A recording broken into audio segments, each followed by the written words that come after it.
So we sort of had a mixed bag of PlayStation news today. I covered it. Obviously the stuff with the AMD CEO and how I just thought it was kind of sad that people were sort of attacking her and calling her a liar because she says that PlayStation 5 is RDNA 2. There's just you just kind of question some of this stuff, and like I like to have fun with console wars, and so it's obviously a bad situation when when clearly there's stuff that goes on and it goes beyond just simple fun console wars or whatever. But with that being said, there was some really bad news announced today as well. Unfortunately, I hate being the bearer of bad news. Again, just kind of sucks. Obviously not everything is going to be amazing news, and this is really just kind of upsetting or whatever, but maybe not totally unexpected. So see how you feel after you hear the news. Hey, what's up everybody? Crapgamer here with Crapgamer Reviews, back with another video. Thanks for checking it out. I really do appreciate it. Like, share, subscribe. I would appreciate that as well. It helps out the channel. And rebuilding, kind of restocking, so to speak. So I really do appreciate you guys helping me out and stuff like that. So thank you guys so much. The first bit of bad news, very much to be expected. Yeah, so God of War Ragnarok officially pushed into 2022. I think we all kind of expected this. I remember saying a little while ago that every God of War game is launched in March, so it would not shock me to see that game launch in March of 2022. Disappointed? Sure.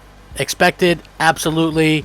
Make the game great. You're really following up one of my favorite game of all time, so make sure that you do a great job with it and get that out there for the fans and things like that. So that's unfortunate, but I'm sure I can't imagine that very many people were holding out hope for that game to actually release this year. So kind of official now. Were you still holding out hope for God of War Ragnarok that it might actually arrive in 2021? It was originally announced for this year, but lately there hasn't been much mention of it when Sony discusses their plans. Today, developer Sony Santa Monica officially announced the game won't be coming until 2022. This is what they had to say. Since the release of the next God of War teaser last year, we've been humbled by the amount of love our community has shown us. We're incredibly grateful to see so many people excited to experience the next chapter of Kratos and Atreus' journey. We remain focused on delivering a top-quality game while maintaining the safety and well-being of our team, creative partners, and families. With this in mind, we've made the decision to shift our release window to 2022. Thank you all for your continued support, and we've got some exciting things in the works that we can't wait to show you. Sony Santa Monica Studios. So, again, that's something that probably doesn't come as too much of a big surprise for people, but at the same time, it's human nature to be a little bit disappointed that, the situation is we're not going to be,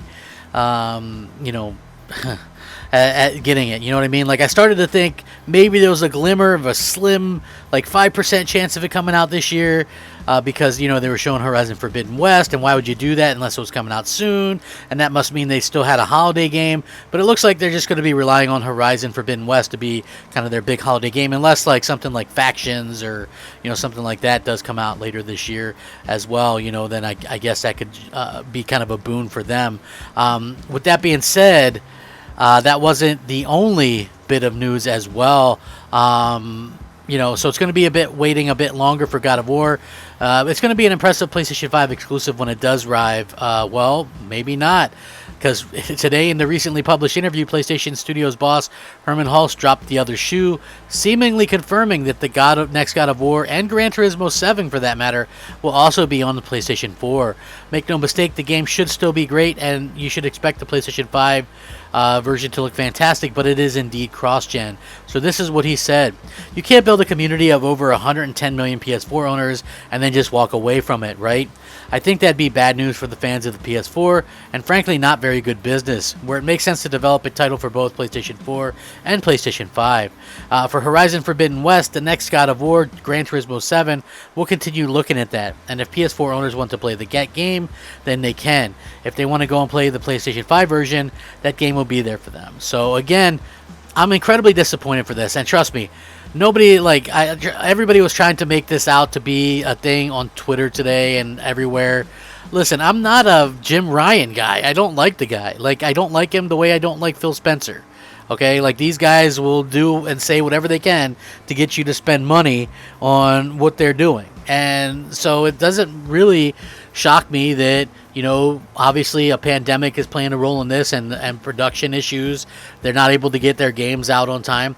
So yeah, you're not going to see the full advantage. And I fully say this too, and people will throw stuff in my face because I had said that I prefer, stuff gets held back if it's on last gen. It is. Just because this stuff is happening in the PlayStation doesn't mean that all of a sudden that changed. Games that are made on cross-platform, cross-gen, are held back by the previous generation. That's just a fact. Game design wise, look at Horizon Forbidden West. Yes, it's going to look fan-freaking-tastic on the PS5, like Miles Morales on the PS5, but it's still held back by design choices that you have to make because these games have to run on hardware that came out in 2013. Now, look at Horizon Zero Dawn. The developers, Guerrilla Games, stated that they wanted flying mounts for that game, but it was impossible due to the hardware limitations of the PlayStation 4. Now, here we are with the Horizon Forbidden West. Nowhere was there flying mounts. Yes, there's gliding, but probably much more feasible to do that than having flying mounts, which aren't possible on the PlayStation 4. So, these are held back. Jim Ryan with his believe in generations nonsense. Yeah, unfortunate. Again, it seems like this generation is a little bit lacking on the next generation only stuff, so I hope that we do continue to get some games that actually take advantage of this stuff. But yeah, it is a bit of a bummer. And Sony, they obviously know how to kind of they just weirdly drop this stuff. Like, people have asked Jim Ryan at other times, is God of War a cross-gen game? What's going on there? Listen, and I get that there's a pandemic and people aren't able to go out there and kind of buy the games that they really want all the time, because they can't buy a PlayStation 5. And that's unfortunate. But with that being said, it's like, gamers, if you did buy a PS5, I'm sure that you're probably a little bit disappointed because these are big showpieces, right? When the PlayStation 4 was really starting to come into its own with, Spider-Man 2018 or Uncharted 2017 or 2016 or whatever it was, and, God of War 2018, Detroit 2018, and, Days Gone 2019 or whatever. When these games started to graphically first come into play and look so amazing, we had to wait a little while. Like, I was tough on Sony at the beginning of last generation because they really were making people wait for these games. And now it's like we see this situation where, we should be getting these showpieces right away, and it's not really happening the way that it probably should or the way that we'd like.